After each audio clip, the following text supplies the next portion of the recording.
लो यानी कम हो जाता है, तो टेम्परेचर लो हो जाएगा। टेम्परेचर लो हो जाएगा तो मैंने थोड़ा देर पहले आपको बताया था कि जिस स्थान के टेम्परेचर लो हो जाते हैं वह स्थान हाई प्रेशर जोन में हो जाता है, यानी कि यहाँ पर हाई प्रेशर हो जाएगा, यहाँ पर भी आपका क्या हो जाएगा, हाई प्रेशर हो जाएगा। चूंकि यहाँ चालू भर चाहे यहाँ से हो चाहे यहाँ से हो चाहे यहाँ से हो, सालों भर गर्मी पड़ती है, तो यहाँ पर T बराबर हाई, तो यहाँ पर क्या हो जाएगा, प्रेशर बराबर लो, यानी लो प्रेशर हो जाएगा। अब ये लो प्रेशर हो गया तो वैसी स्थिति में यहाँ सीधी सी है कि हाई प्रेशर हो जाएगा। फिर ये जो है उपध्रुवीय वृत्त, उपध्रुवीय वृत्त, यहाँ पर भी आपका क्या हो जाता है, लो प्रेशर, यहाँ पर भी हो जाता है लो प्रेशर। तो यदि हम पूरा बढ़िया से एक और चार्ट बनाए, यहीं पर हम बना देते हैं, देखेंगे आप, फोटो छोटा है लेकिन ऐसे आप आसानी से लिख सकते हैं। ये विषुवत रेखा हो गया, ये हो गया मकर रेखा, सॉरी कर्क रेखा उत्तरी गोलार्ध में, ये हो गया मकर रेखा, ये हो गया उपध्रुवीय वृत्त, ये भी हो गया उपध्रुवीय वृत्त, ये हो गया नॉर्थ पोल आपका, ये हो गया स्टडी पॉइंट आपका साउथ पोल। तो वैसे स्थिति में ये वाला एरिया हो जाएगा आपका high pressure, low pressure, high pressure, low pressure, high pressure, low pressure, फिर आपका हाई प्रेशर। अब रहा कि HPLP, HPLP, HPLP, HP, देख रहे हैं आप, तो हमने ये प्रेशर के आधार पर मोटे तौर पर पृथ्वी को वर्गीकृत किया है। हमने, मैंने नहीं, हमने, भूगोलवेताओं ने इसे बांटा। अब आपको पता होगा कि जहां हाई प्रेशर है वहां टेम्परेचर लो होगा, तो इस ढंग से यानी कि यहां पर क्या हो जाएगा, LT लो टेम्परेचर, ठीक इसी ढंग से आपको क्या हो जाएगा, HT high temperature, LT low temperature, यहां फिर क्या हो जाएगा, हाई टेम्परेचर, ठीक इसी ढंग से LT, ठीक इसी ढंग से आपका हाइट HT, ठीक इसी ढंग से आपका यहां लो टेम्परेचर। लेकिन ये कहेंगे कि सर यहां पर हाई टेम्परेचर कैसे हो जाएगा, तो इसके सापेक्ष हाई है, इसके सापेक्ष हाई नहीं है, ध्यान रखिएगा। यानी उत्तरी ध्रुव के सापेक्ष हाई टेम्परेचर हो गया और ये जो है इस विषुवत रेखा के सापेक्ष लो टेम्परेचर हुआ, समझिएगा। विषुवत रेखा के सापेक्ष लो टेम्परेचर, विषुवत रेखा के सापेक्ष लो टेम्परेचर मकर रेखा पर, लेकिन यहाँ हाई टेम्परेचर, ध्रुव के सापेक्ष हाई टेम्परेचर, इससे ये लो ही होगा, लेकिन ध्रुव के सापेक्ष ये हाई हो जाता है, ऐसे ही यहाँ ध्रुव के सापेक्ष हाई हो जाता है। जनरली इस टेम्परेचर के कारण हो जाते हैं दो वायु धाराओं का मिलना या दो पवनों का मिलना। अब आपको शायद ये भी पता होगा कि इस एरिया में इन घटनाओं से कुछ अंतर भी आता है। प्रेशर और टेम्परेचर से क्या अंतर आता है ये मैं थोड़ा सा बताऊंगा कि इससे पवन की दिशाओं में परिवर्तन भी आता है।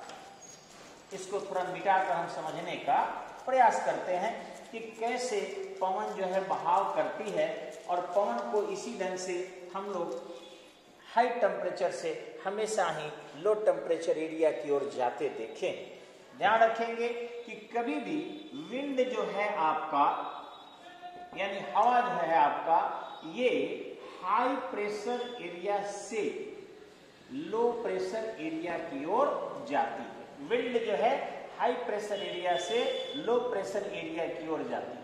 अब इनके मार्ग में यदि अवरोध हो जाए या अकस्मात शॉर्ट प्लेस के लिए कहीं टेम्परेचर में चेंजिंग आ जाए, तो वही चक्रवात और प्रति चक्रवात का रूप धारण कर लेता है। अर्थात किसी केंद्र में यदि प्रेशर में चेंजिंग आ जाए तो जाके वो गोल गोल राउंड राउंड घूमने लगता है। जब उसमें दबाव बीच में जो है काफी लो हो जाता है और आसपास से हवा उसमें घुसने लगती है, तो उसको हम प्रति चक्रवात कहते हैं। और यदि बीच में हाई प्रेशर का जोन हो जाता है और वह अगल बगल हवा फेंकने लगता है, तो फिर उसे हम चक्रवात कहते हैं। खैर यहाँ देखेंगे थोड़ा सा तो हम फिर पृथ्वी एक बनाते हैं थोड़ा सा समझने के लिए छोटा सा। इसमें हम बनाते हैं ये विषुवत रेखा, ये हो गया आपको कर्क रेखा, ये हो गया आपको उपध्रुवीय वृत्त, ठीक इसी ढंग से ये हो गया मकर रेखा, ये हो गया आपको उपध्रुवीय वृत्त, ये हो गया नॉर्थ पोल और ये हो गया साउथ पोल। अब ध्यान रखेंगे कि ये जो है मैंने यहाँ पर एक बनाया था छोटा सा, आपको देखे होंगे।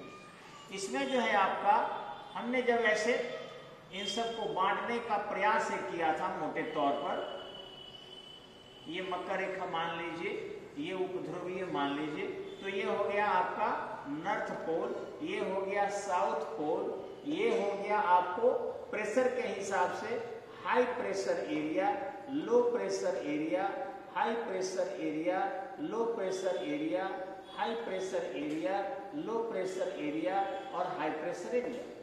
मैंने पहले ही कहा कि कभी भी हाई प्रेशर से लो प्रेशर की ओर पवन की गति होती है, हाई प्रेशर से लो प्रेशर की ओर पवन की गति होती है।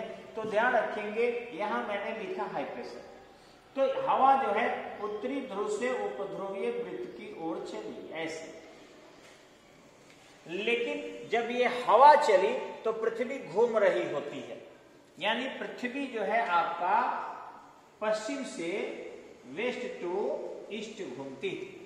मैप में नियम है ऐसे कि ऊपर के तरफ हो तो नॉर्थ, नीचे के तरफ हो तो साउथ, बायां हाथ के तरफ वेस्ट और दायां हाथ के तरफ ईस्ट। तो पृथ्वी पश्चिम से पूरब की ओर जो है घूर्णन करती है। घूर्णन ध्यान रखिएगा, सूर्य के जो परिक्रमण करे चारों तरफ घूमे तो परिक्रमण बोलते हैं, और खुद अपने ध्रुव पर जैसे लट्टू नाचता है, अगर नाच जाए तो उसको हम घूर्णन कहते हैं। तो जैसे ये चला पृथ्वी तब तक खसक गई, यानी यह दिशा जो है ऐसे नहीं रहता बल्कि ये बदल जाता, और इधर पवन की गति जो है ऐसे हो जाती है। क्लियर? ठीक इसी ढंग से यहां देखिए लो प्रेशर एरिया है, हाई प्रेशर एरिया है, तो हाई प्रेशर से इधर जाएगी हवा, यानी कि ये हवा जो है यहां से ऐसे चलेगी, यहां से ऐसे चलेगी, लेकिन यहां भी वही कंडीशन हो जाता है कि जैसे ये हवा चला तब तक पृथ्वी ऐसे घूम रही है, देख रहे हैं आप, तो घूम रही है तो इसका भी दिशा बदल जाएगा और ये जो है पवन ऐसे हो जाएगी, जिसको हम लोग पछुआ पवन भी करते हैं। क्लियर? अब रहा कि यहां पर आपने देख लिया लो प्रेशर या हाई प्रेशर, फिर लो प्रेशर है, यानी यहां पर लो प्रेशर है तो लो प्रेशर की ओर भी पवन ऐसे चलेगी, लेकिन जैसे चलेगी ये मुड़ जाएगा तो निश्चित रूप से इसके दिशा बदल जाएंगे और ये पवन इस दिशा की ओर हो जाएगी।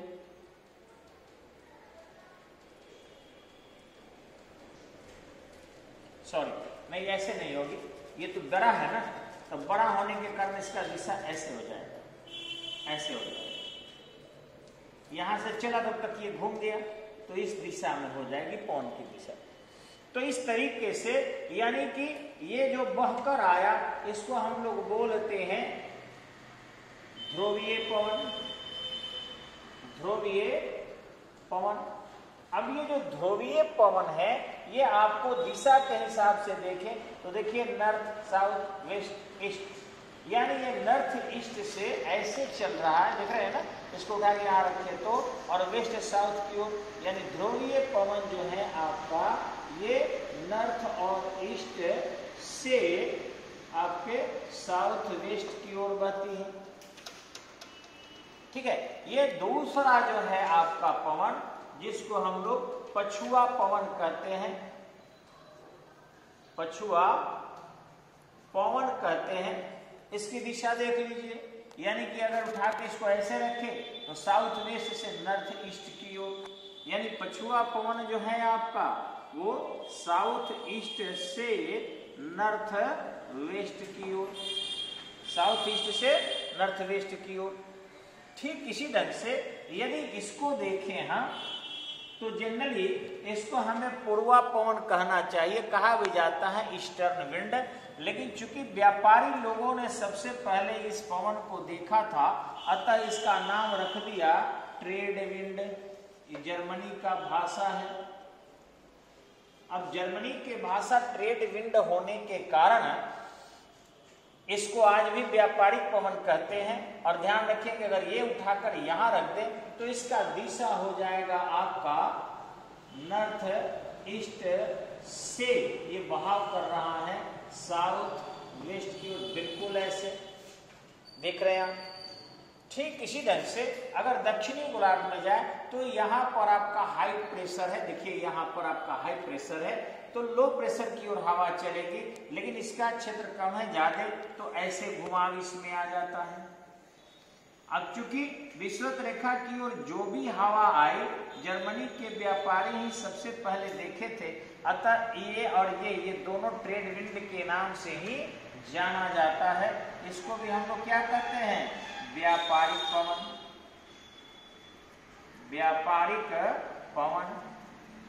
अब जब व्यापारिक पवन की दिशा देखेंगे, अगर इसको उठा के यहां रख दें तो ये हो जाएगा आपका साउथ ईस्ट से, यानी साउथ ईस्ट से नॉर्थ और वेस्ट की ओर, नॉर्थ वेस्ट की ओर हो जाता है।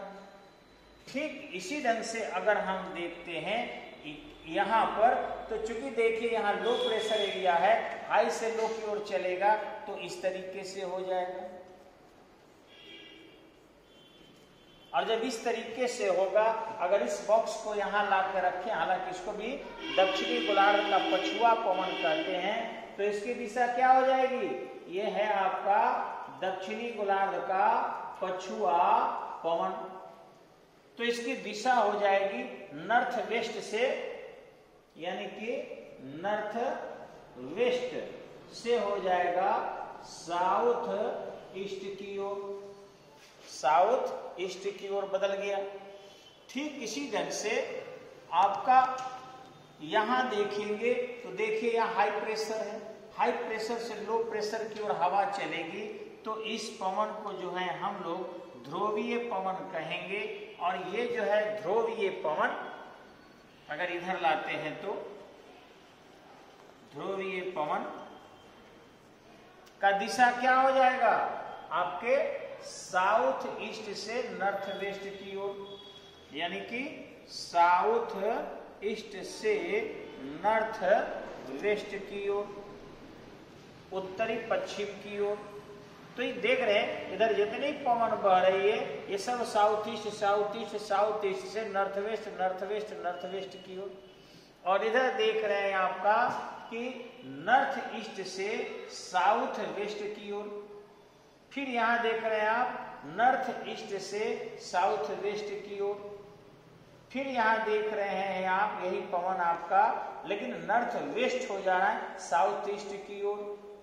तो इस तरीके से इन तीनों को हम देख रहे हैं कि उत्तरी गोलार्ध दक्षिणी गोलार्ध से थोड़ा बदल जाता है हल्की सी दिशा, लेकिन ये तीन ही पवन है। एक है ध्रुवीय पवन, दूसरा है पछुआ पवन और तीसरा है व्यापारिक पवन। ये सालों भर एक ही दिशा में बहता है, ये सालों भर एक ही दिशा में बहते रहता है और सालों भर एक दिशा में बहने के कारण इसे हम लोग सनातनी पवन कहते हैं। 15 मिनट बाद चेंज कर रही है ना, इसे हम सनातनी पवन कहते हैं।